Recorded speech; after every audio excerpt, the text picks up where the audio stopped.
They say electricity won't finish you unless you touch both wires. My wife proved them wrong without me ever leaving the ground. I'm Eddie Parish, and I used to think I had it all figured out. 39 years old, co-owner of Parish Electric with my brother John, married to Beth for 16 years, 2 daughters who still laughed at my terrible dad jokes. I should have known something was burning when the house started smelling like ozone and betrayal.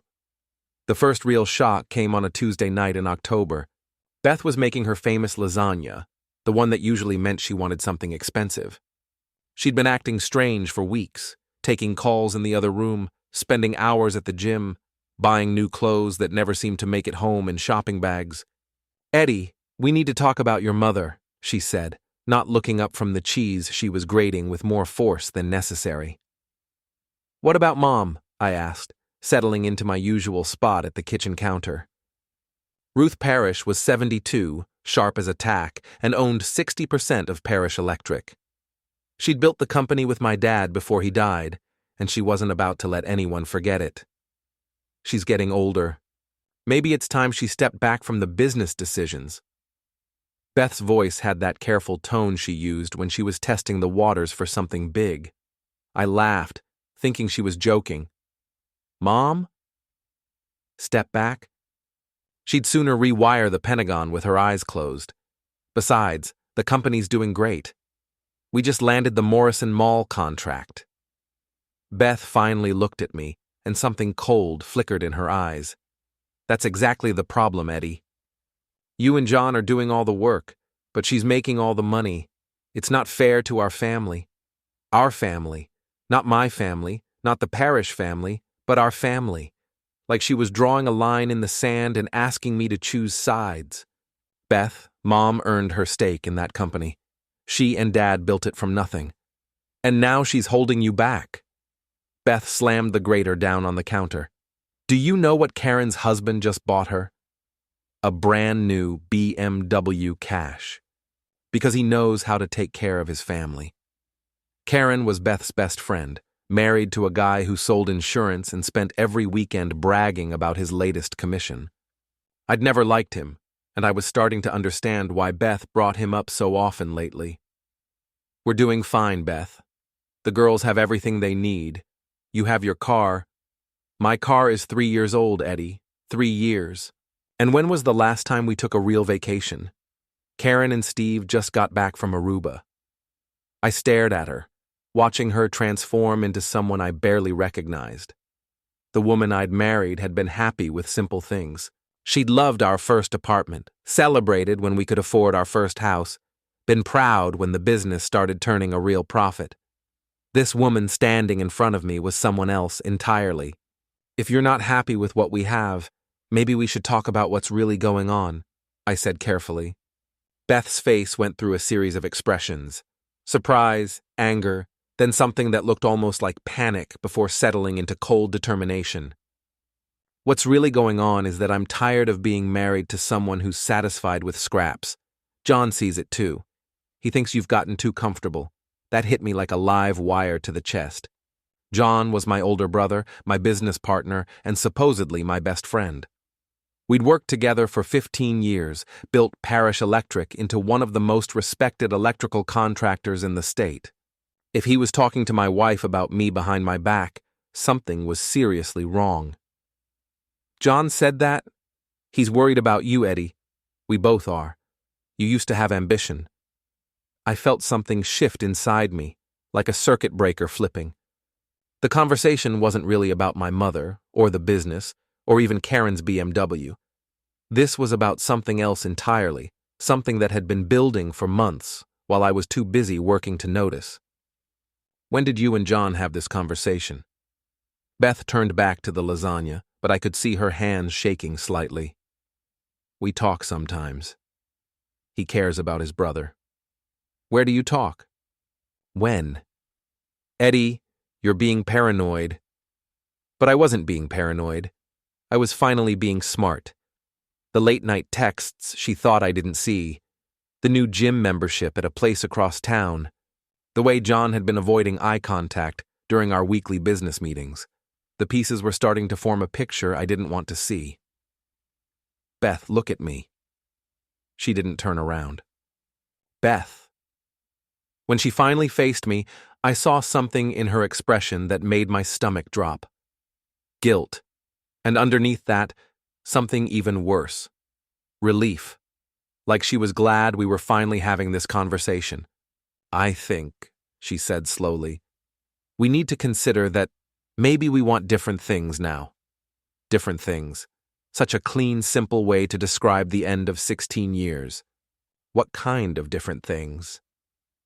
I want a husband who fights for what he deserves, who doesn't let his mother control his business decisions, who can provide the kind of life I thought I was going to have.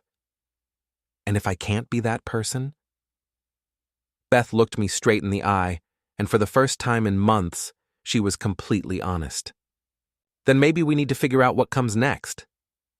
I sat there in my kitchen, surrounded by the life I thought I'd built, and realized I'd been living in a house of cards. The foundation had been crumbling for months, maybe years, and I'd been too focused on keeping the lights on to notice the walls falling down around me. I need some air, I said, standing up. Eddie. But I was already walking toward the door. I needed space to think, to process what had just happened, because something told me this conversation was just the beginning of a much bigger storm. I drove around for 2 hours that night, past the houses we'd wired, the businesses we'd helped build, the life I thought I understood. When I finally came home, Beth was already in bed, pretending to be asleep. I sat in my home office, staring at the family photos on my desk, and wondered when everything had started going wrong. The next morning, Beth acted like nothing had happened. She made coffee, kissed me goodbye, told me to have a good day at work, but something fundamental had changed between us, and we both knew it. I spent the day watching John, looking for signs of whatever conspiracy Beth had hinted at. My brother seemed normal, cracking jokes, complaining about difficult customers, planning our next big project. But every now and then, I caught him looking at me with an expression I couldn't quite read. It was like seeing a familiar room in different lighting and realizing the furniture had been rearranged while you weren't paying attention. That evening, I decided to test a theory. I told Beth I had to work late, then parked down the street from our house and waited. At 7:30, John's truck pulled into my driveway. He was inside for 45 minutes. When I finally went home, Beth was in the shower and John was gone. She came downstairs in her robe, hair wet, looking more relaxed than I'd seen her in weeks. "How was work?" she asked. "Fine." "Yours?" "Oh, you know. Same old thing." I nodded and went upstairs to change, my mind racing.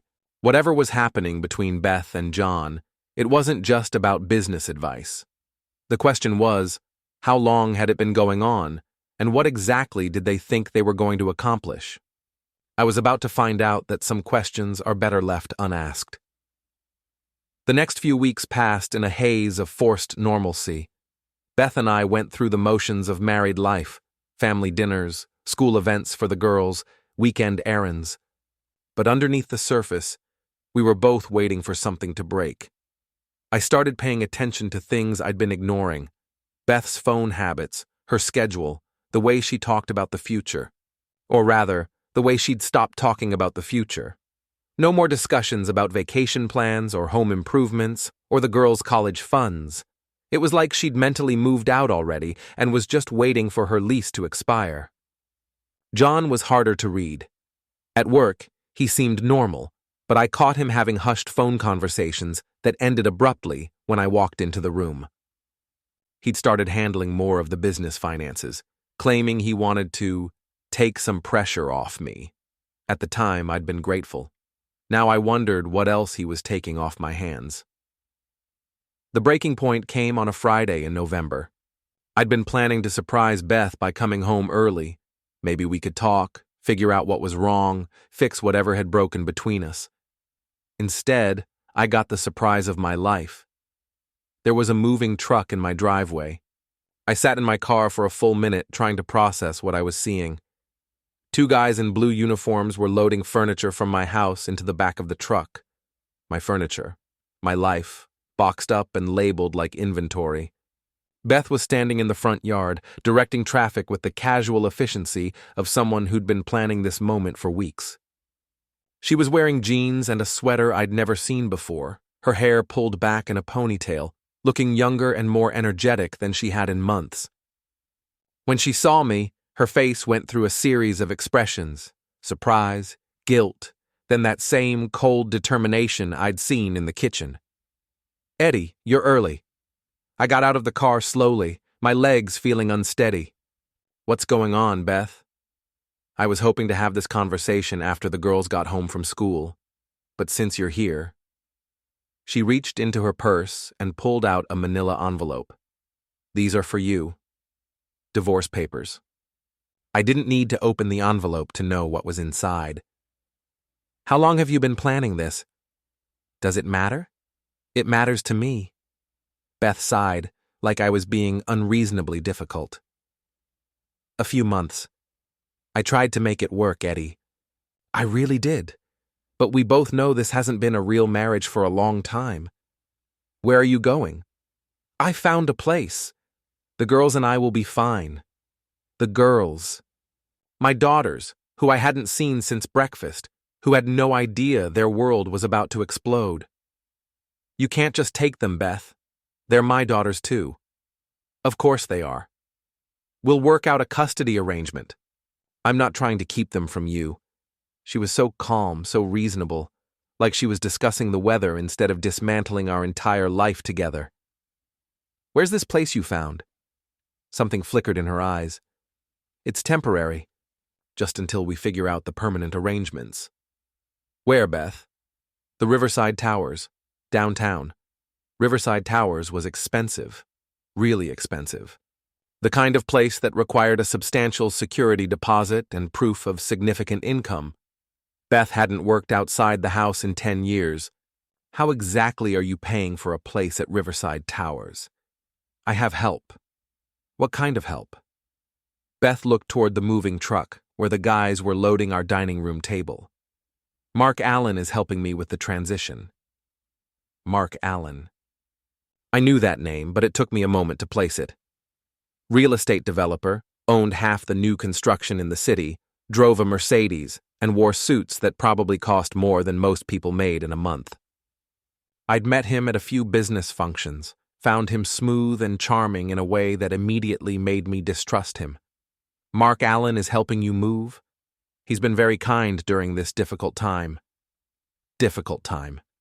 Like our marriage was a natural disaster instead of something she'd actively chosen to destroy. "How long have you known Mark Allen?" "Eddie, I don't think—" "How long, Beth?" She straightened her shoulders, preparing for a fight. "We met at Karen's birthday party in August." He's been a good friend. August, 3 months ago, right around the time Beth had started acting strange, started talking about what she deserved, started having mysterious conversations with my brother. "A good friend?" "Yes." "Good enough to pay for your new apartment?" "He's helping me get back on my feet." "And what does he expect in return?" Beth's face flushed. "It's not like that." But we both knew it was exactly like that.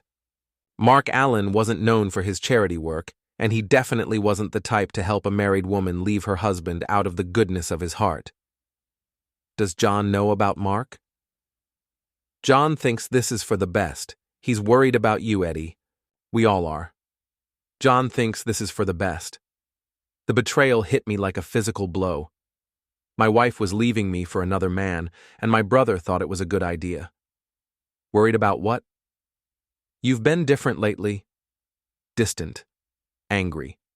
"The girls have noticed." The girls. She was using our daughters to justify her affair, making me the villain in a story she'd written without my input. "Where are Becca and Bree now?" "They're safe. They're with John and Lisa." John and Lisa. My brother and his wife, who apparently knew about Beth's plans before I did. The conspiracy was bigger than I'd imagined, and I was the only one who hadn't been invited to the meeting. "When were you planning to tell me about this?" "I left a note on your desk. I was hoping you'd find it after we were gone." A note. 16 years of marriage, 2 children, a shared life, and she was going to end it with a note. I want to see the girls. Of course. Maybe tomorrow, when everyone's had time to process. I want to see them now. Eddie, you're upset. This isn't the time. They're my daughters, Beth. You don't get to decide when I see them. For the first time since I'd arrived, Beth looked uncertain. Maybe we should call John. He could help us figure out. No. The word came out harder than I'd intended. No more John. No more Mark Allen. No more decisions about my life made without me. I'm going to see my daughters. I started walking toward my car, but Beth stepped in front of me. Eddie, please. Let's be adults about this. Adults. Like the adult conversation she'd had with Mark Allen before deciding to leave me. Like the adult decision she'd made to involve my brother in her exit strategy. Get out of my way, Beth. I can't let you drive like this. You're too angry. She was right. I was angry. Angrier than I'd ever been in my life. But I was also thinking clearly for the first time in months. All the pieces were finally fitting together. The mysterious phone calls, the new clothes, the way John had been handling more of the business finances. They'd been planning this for months, maybe longer, and I'd been too trusting to see it coming. I'm going to see my daughters, I said again. And then you and I are going to have a real conversation about what happens next. Beth stepped aside, but she pulled out her phone. I'm calling John. You do that. I drove to John's house with my hands shaking on the steering wheel. My brother lived in a subdivision about 10 minutes away, in a house that was bigger than mine, despite the fact that we were supposed to be equal partners in the business. I'd never thought much about that discrepancy before. Now I was starting to wonder what else I'd missed. Lisa answered the door, looking guilty and nervous. Eddie. Hi. We weren't expecting... Where are my daughters? They're upstairs. But maybe we should wait for John to get home. Where is he? He had to run an errand. An errand. Probably helping Beth move the rest of my life into storage. Lisa, I want to see Becca and Bree. Now. She hesitated, then stepped aside. They're in the guest room. Eddie, they're pretty upset about all this. I found my daughters sitting on the bed, looking lost and confused. Becca, 15 and usually full of attitude, looked like she'd been crying. Bree, 13 and my little shadow, ran to me as soon as I walked in the room. Dad! What's happening? Mom said we had to come here, but she wouldn't tell us why. I hugged them both, trying to figure out what to say. How do you explain to your children that their mother has been planning to destroy their family for months? How do you tell them that the adults they trust have been lying to everyone, including themselves? There are some changes happening at home, I said carefully. Your mom and I are having some problems. Are you getting divorced? Becca asked, her voice flat. We're going to try to work things out. That's not what Mom said. I looked at my older daughter, seeing too much adult understanding in her eyes. What did Mom say? She said you guys want different things now, and that sometimes people grow apart. People grow apart. Such a clean, simple explanation for such a complicated betrayal. What do you girls want? I asked. We want things to go back to normal, Bree said, still clinging to me. We want you and Mom to stop acting weird, Becca added. Normal. I wasn't sure any of us remembered what that looked like anymore. We talked for another hour, until John came home and found us in the guest room. My brother looked tired and guilty, like a man who'd been making decisions he wasn't proud of. Eddie. Beth called. She said you were upset. Upset. I stood up, kissing both girls on the forehead. I'll talk to you later, okay? I love you both. John followed me downstairs, and we stood in his living room like strangers trying to figure out what to say to each other. You want to explain to me what's going on? I asked. Beth's been unhappy for a long time, Eddie. She needed support. Support from Mark Allen? John's face flushed. It's not what you think. What I think is that my wife has been having an affair, and my brother has been helping her plan her exit strategy. Am I wrong? John was quiet for a long moment. She deserves to be happy. And I don't? You've been checked out for months, working all the time, ignoring what was happening at home. Beth tried to talk to you. When? When did she try to talk to me?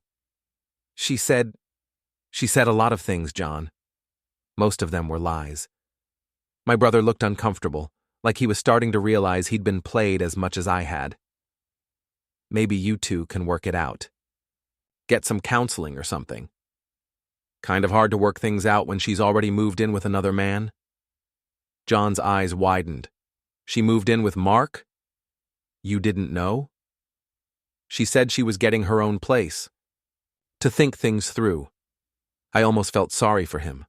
Almost. John had been so busy playing the supportive brother-in-law that he'd missed the fact that Beth was using him as much as she was using me. She's at Riverside Towers, John. Mark Allen's paying for it. You think he's doing that out of the goodness of his heart? John sat down heavily on his couch. I thought I was helping. You were helping. Just not me. I left him sitting there, trying to process the fact that he'd been manipulated as thoroughly as I had. The difference was, John had chosen to believe Beth's version of events instead of talking to me directly. That betrayal was going to take a lot longer to forgive. I drove home to find the moving truck gone and my house half empty. Beth had taken the good furniture, most of the kitchen stuff, and all the family photos. She'd left me the basics, a couch, my desk, the television, enough dishes for one person. On my desk, I found the note she'd mentioned. 2 pages of careful explanations about growing apart and wanting different things, and hoping we could be mature about the transition. She'd signed it, "With love, Beth," like she was ending a letter to a distant relative instead of a marriage. I sat in my empty house, surrounded by the echoes of a life that had been dismantled while I wasn't paying attention, and realized that my real problems were just beginning. The next few weeks were like living in a house with faulty wiring. Everything looked normal on the surface, but underneath, dangerous currents were flowing in directions I couldn't predict. Beth's lawyer called on Monday. Apparently, she wanted to discuss a fair division of assets, which, in divorce speak, meant she wanted half of everything I'd worked for, including my share of Parish Electric. The business my father had started, that my mother had helped build, that I'd poured 15 years of my life into. Beth wanted to walk away with half of it, as compensation for 16 years of marriage to a man she'd decided wasn't worth her time. I hired my own lawyer, a sharp woman named Patricia Chen, who specialized in complex divorces. She took one look at Beth's demands and laughed. "Your wife has expensive taste," Patricia said. "Half the business, the house, primary custody of the children, and alimony. She's basically asking you to pay her for the privilege of being divorced. Can she get it? Depends on a lot of factors. How involved was she in the business? Did she contribute to its growth? Can we prove she's been planning this for a while?" I told Patricia about Mark Allen, about the apartment at Riverside Towers, about the months of strange behavior leading up to the moving truck in my driveway. "That helps," she said. "If we can show she was having an affair while making plans to leave, it affects the alimony calculation, but we need proof. Proof." I was going to have to become a detective in my own life, gathering evidence of my wife's betrayal like I was building a case against a stranger. Meanwhile, things at Parish Electric were getting complicated. John was acting guilty and defensive, snapping at employees and avoiding the weekly business meetings we'd held for 15 years. My mother, who'd been watching the family drama unfold with her usual sharp-eyed silence, finally cornered me in my office on a Thursday afternoon. "You want to tell me what's going on with you and your brother?" Ruth Parish was 72 years old and about as subtle as a lightning strike.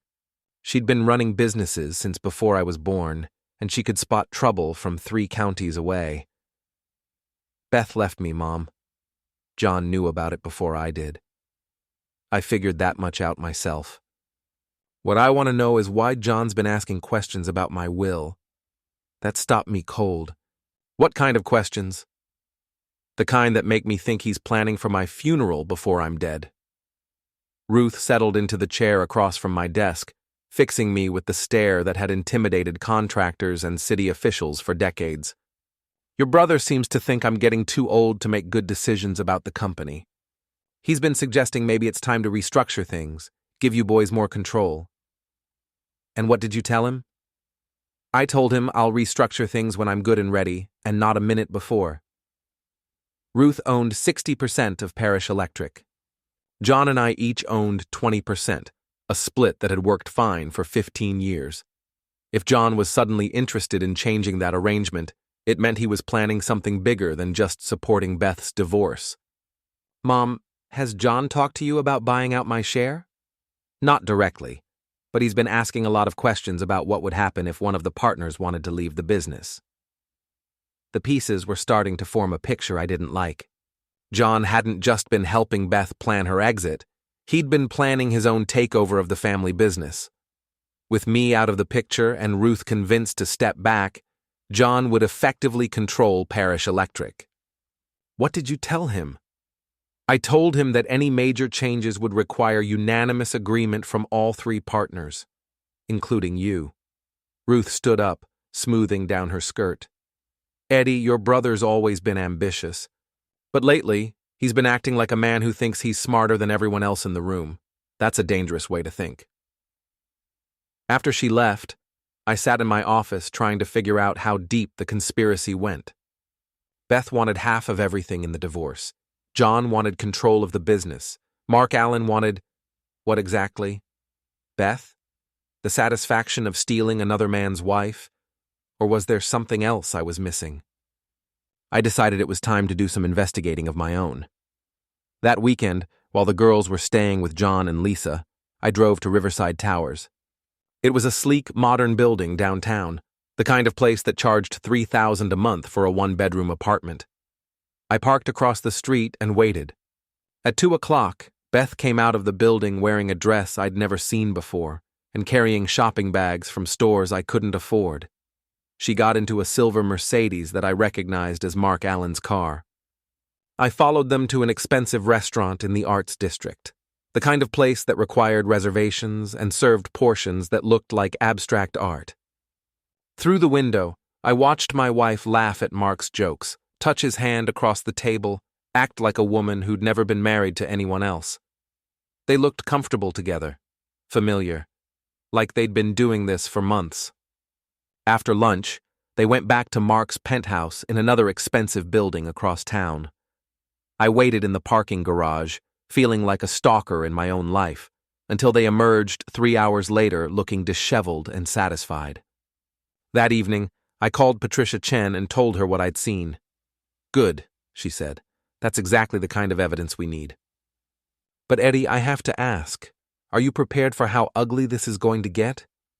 What do you mean? Your wife is going to fight back. She's going to make you look like the bad guy, claim you were neglectful or controlling or whatever story she needs to tell to justify her actions.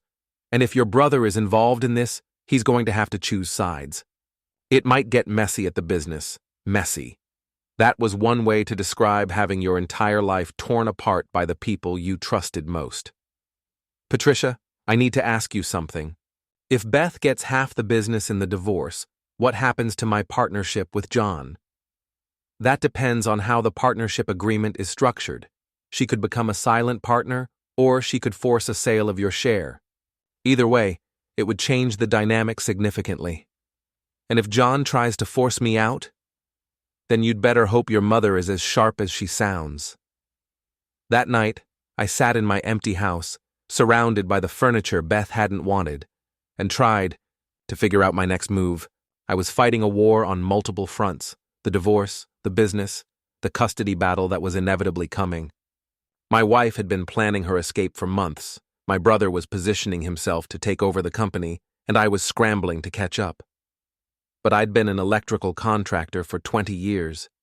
I knew how to trace problems back to their source, how to find the break in the circuit that was causing the whole system to fail, and I was starting to get some ideas about how to fix it. The first thing I needed was information. Real information, not the carefully edited version of events that Beth and John had been feeding me. I needed to know exactly how long the affair had been going on, what kind of promises Mark had made to Beth, and what John really thought he was going to accomplish. The second thing I needed was leverage. Beth and John thought they held all the cards because they'd been planning this longer than I had, but they'd made one crucial mistake. They'd underestimated how much I was willing to fight for what was mine, my daughters, my business, my life. They'd taken it all apart while I wasn't looking, but I was looking now, and I was starting to get angry, really angry. The kind of angry that makes a man do things he never thought he was capable of. The kind of angry that turns a mild-mannered electrical contractor into someone his enemies should have thought twice about crossing. Beth wanted a war. John wanted to play games with the family business. Mark Allen thought he could waltz in and take over my life. Fine. But they were about to learn that I hadn't spent 20 years working with high-voltage electricity without learning a few things about power and how to use it. The first shot across the bow came from an unexpected direction. I was having coffee with my mother on a Saturday morning, discussing the Morrison Mall project, when she casually mentioned that John had scheduled a meeting with the company's accountant for the following Tuesday. "What kind of meeting?" I asked. "Financial review." He said he wanted to make sure we were maximizing our tax advantages. Ruth's tone was carefully neutral, but I could see the suspicion in her eyes. John had never shown much interest in tax advantages before. "Did he invite you to this meeting?" "He said it would be boring for me. Suggested I might want to skip it." John was making his move. Whatever he was planning, he needed to control the financial narrative before I figured out what was really going on. "Mom, I think we should both be at that meeting." I was thinking the same thing. Tuesday morning, John looked surprised to see Ruth and me walk into the accountant's office together. He'd clearly been expecting to handle this alone. "Mom, you didn't need to come to this. It's just routine stuff." "Nothing routine about my company," Ruth said, settling into her chair with the air of someone who wasn't going anywhere. Our accountant, Dave Morrison, looked nervous. He'd been handling Parish Electric's books for 10 years, and he wasn't used to family drama in his conference room. "So," John said, trying to regain control of the meeting, "Dave and I were discussing some restructuring options that might benefit everyone." "What kind of restructuring?" I asked. Dave opened a folder and pulled out several documents. Well, given the current family situation, John thought it might be wise to consider what would happen if one of the partners needed to liquidate their share quickly. Liquidate their share. Divorce speak for, how much money can we get for Eddie's piece of the business? "And what did you conclude?" Ruth asked. "The business is worth approximately $2.8 million. If Eddie needed to sell his 20% share, it would be worth about $560,000. $560,000. Not bad for 20 years of work, except that I wasn't planning to sell." "Of course," Dave continued. "That assumes we could find a buyer willing to purchase a minority stake in a family business. It might be difficult to find someone interested in a 20% share with no real control." John leaned forward. "That's where the restructuring comes in. If Mom were willing to sell some of her shares to me, I could buy out Eddie's stake directly, keep it in the family. There it was, John's master plan. Buy out my share of the business, probably at a discount, then use that money to help Beth in the divorce settlement. He'd end up controlling 40% of the company, just 20% less than Ruth, and in a perfect position to take over when she eventually retired." "And why would I want to sell my shares to you?" Ruth asked. "Well, you're not getting any younger, Mom. This would give you some liquid cash while ensuring the business stays in family hands." Ruth was quiet for a long moment, studying the documents Dave had prepared. Then she looked up at John with an expression I'd seen her use on contractors who tried to overcharge her. "John, Exactly when did you and Eddie discuss this plan? We haven't had a formal discussion yet, but given his situation with Beth. Ruth's voice was dangerously calm. You mean the divorce that you helped her plan? John's face went red. I didn't help her plan anything. I just provided emotional support during a difficult time. By encouraging her to leave her husband and take half his business with her? Mom, it's not that simple. It's exactly that simple.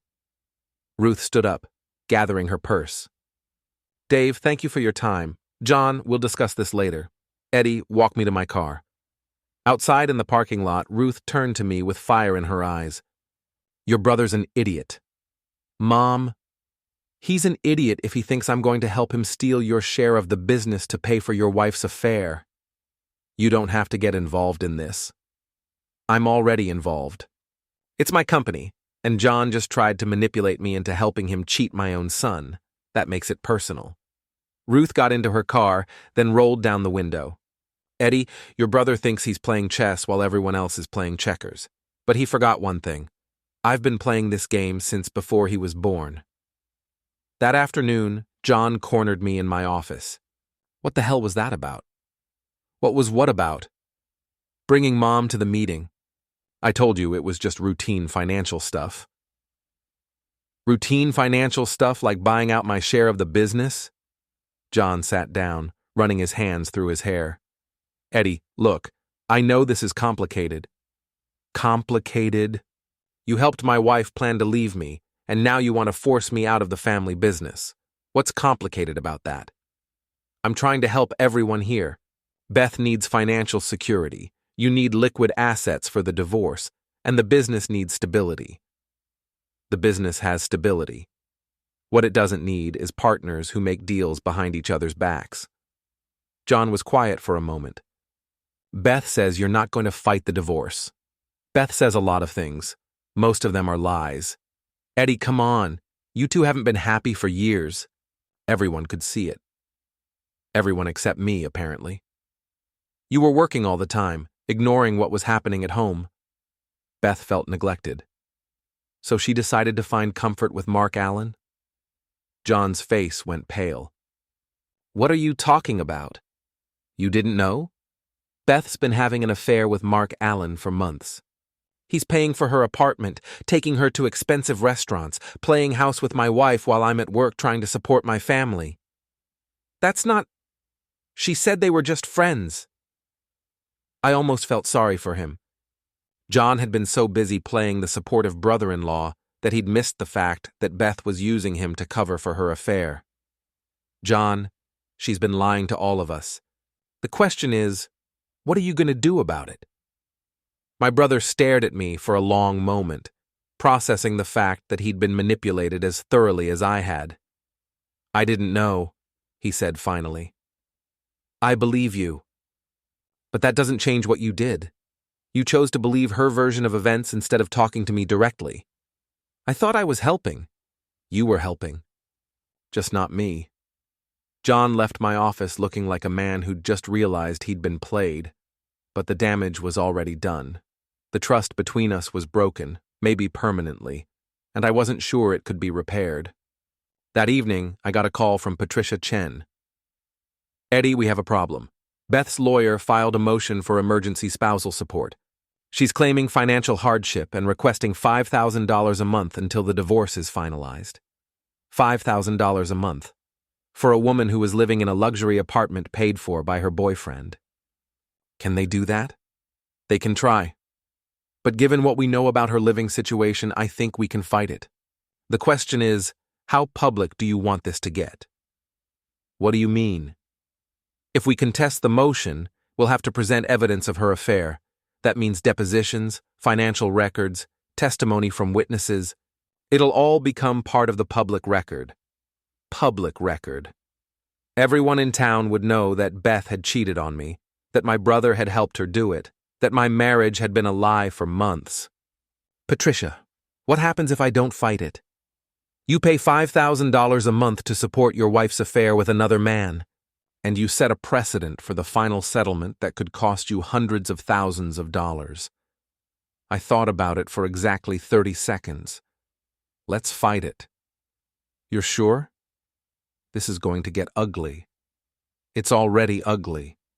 Let's just make sure everyone knows who made it that way. The hearing was scheduled for the following Friday. Beth would have to testify about her financial situation, her living arrangements, and her relationship with Mark Allen. John would probably be called as a witness, since he'd been helping her plan her exit strategy. It was going to be a public humiliation for all of them. And for the first time since I'd found that moving truck in my driveway, I was looking forward to something. Beth wanted to destroy my life and make me pay for the privilege? Fine.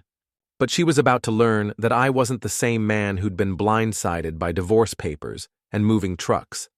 I was done being the victim in this story. It was time to start being the villain, and I was going to be very good at it.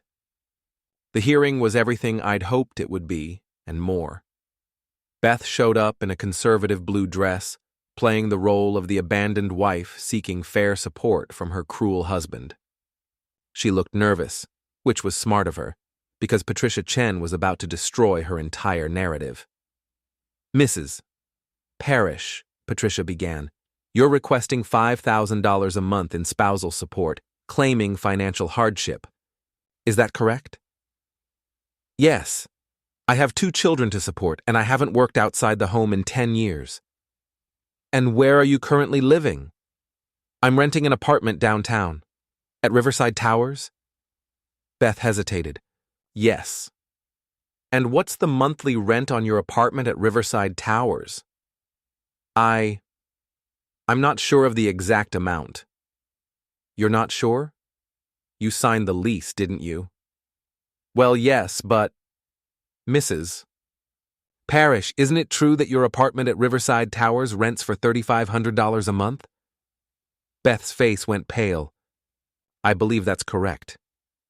And isn't it also true that you're not paying that rent yourself? I have help with expenses. What kind of help? Beth looked at her lawyer, who nodded reluctantly. A friend is helping me during this transition period. This friend wouldn't be Mark Allen, would it? The courtroom went completely silent. Beth stared at Patricia like she'd just been hit by lightning. Yes. And how long have you known Mr. Allen? Since August.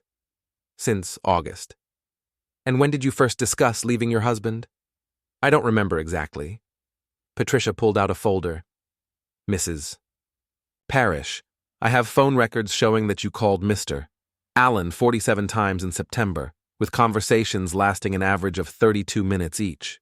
Does that refresh your memory about when you started planning to leave your husband? Beth's lawyer objected, but the damage was done. The judge was looking at Beth like she was something unpleasant he'd found on his shoe. Mrs. Parish, the judge said, are you currently in a romantic relationship with Mr. Allen? Your Honor, I don't see how that's relevant. It's relevant because you're asking your husband to pay you $5,000 a month while another man is supporting you in a luxury apartment. Answer the question. Beth looked around the courtroom, probably realizing that her carefully constructed victim narrative was falling apart in real time. Yes, she said quietly. And how long has this relationship been going on? Since September. While you were still married to your husband? Yes. The judge made some notes, then looked at Beth's lawyer. Counselor, your client was having an affair while planning to divorce her husband, and she's currently being supported by her boyfriend in an apartment that costs more per month than most people make. On what basis are you requesting spousal support? Beth's lawyer fumbled through some legal arguments about marital assets and standard of living, but everyone in the courtroom could see it was over. The judge denied the motion for emergency spousal support and ordered Beth to provide a complete financial disclosure, including any support she was receiving from Mark Allen. Outside the courthouse, Beth confronted me in the parking lot. How could you do that to me? In front of everyone? Do what? Tell the truth? You humiliated me. I didn't humiliate you, Beth. You humiliated yourself. I just made sure everyone knew about it. The girls are going to hear about this. Do you want them to think their mother is... What? A cheater? A liar? Someone who tried to steal half their father's business to fund her affair? Beth's face crumpled. I never meant for it to happen this way. How did you mean for it to happen? You were going to leave me, take half of everything I'd worked for, and I was just supposed to smile and write you a check. I thought we could be mature about it. Mature? Like the mature decision to have an affair while planning your divorce? Like the mature way you involved my brother in your schemes? Beth looked around the parking lot, probably hoping Mark Allen would show up to rescue her, but Mark was nowhere to be seen. Funny how rich boyfriends disappeared when their girlfriends started having legal problems. Eddie, please, can't we work something out? For the girls? We are working something out, through our lawyers, in court, where everyone can see exactly what kind of person you really are. I left her standing in the parking lot and drove home to my empty house, feeling better than I had in months. The hearing had been a public relations disaster for Beth, and word was going to spread quickly through our small business community. Everyone would know that she'd cheated on me, tried to steal my share of the business, and then had the nerve to ask me to pay for her affair. But I wasn't done yet. That evening, I got a call from John. Eddie, we need to talk. About what? About what happened in court today. Beth called me crying. She says you're trying to destroy her. I'm not trying to destroy her, John. I'm just making sure she doesn't destroy me. Look, I know I made some mistakes. I should have talked to you directly instead of listening to her version of events, but this has gone too far. Has it? Because from where I'm sitting, it's just getting started. John was quiet for a moment. What do you want, Eddie? I want my life back. I want my daughters to know the truth about what their mother did. And I want my brother to decide whose side he's really on. I'm on your side. I always have been. No, John. You were on Beth's side when she needed help planning her escape. You were on your own side when you tried to buy out my share of the business, but you weren't on my side when I needed you most. How can I fix this? You can start by telling Mom the truth about your little financial restructuring plan. You can stop taking Beth's phone calls, and you can help me make sure she doesn't get a penny more than she's legally entitled to. And if I do that, then maybe we can rebuild some trust. Maybe we can still be brothers and business partners. But John, if you keep playing both sides, you're going to lose everything. The next morning, John showed up at my office with coffee and donuts, like we were kids again, and he was trying to apologize for breaking my favorite toy. I talked to Mom last night, he said. Told her everything. About Beth, about Mark Allen, about the financial restructuring idea. And what did she say? She said I was an idiot for getting involved in your marriage problems. She also said she's changing her will. That got my attention. Changing it how? She's leaving her 60% share to both of us equally. But there's a condition. If either of us tries to force the other out of the business, the departing partner gets the whole thing. Ruth Parish still playing chess while everyone else was playing checkers. That's fair, I said. Eddie, I'm sorry. I really am. I thought I was helping everyone, but I just made everything worse. Yeah, you did. How do we fix this? We work together to make sure Beth doesn't destroy what Dad and Mom built. We protect the business, we protect the girls, and we make sure everyone knows exactly what she did. John nodded. What do you need me to do? I need you to testify in the divorce proceedings. Tell the court about Beth's plans, about how long she was planning this, about her relationship with Mark Allen. That's going to hurt her case. That's the point. The final divorce hearing was scheduled for 3 weeks later. In the meantime, Patricia and I gathered evidence, interviewed witnesses, and built a case that would ensure Beth got exactly what she deserved, nothing more than the minimum required by law. The day of the hearing, the courtroom was packed. Word had gotten around about the drama, and half the business community showed up to watch the fireworks. Beth arrived with Mark Allen, which was either incredibly stupid or incredibly brave. John was there to testify on my behalf, along with my mother and several employees who could speak to Beth's lack of involvement in the business. The hearing lasted 6 hours. Beth's lawyer tried to argue that she deserved half of everything because she'd been a supportive wife and mother. Patricia countered with evidence of the affair, the planning, the manipulation, and the fact that Beth had contributed nothing to the business beyond spending the money it generated. In the end, the judge awarded Beth a modest settlement, enough to get by, but nowhere near the windfall she'd been expecting. She got limited custody of the girls, no alimony, and no claim to Parish Electric. The judge also ordered her to pay her own legal fees, which had been mounting up for months. Outside the courthouse, Mark Allen was nowhere to be seen. Apparently, he'd lost interest in Beth once it became clear that she wasn't going to be a wealthy divorcee.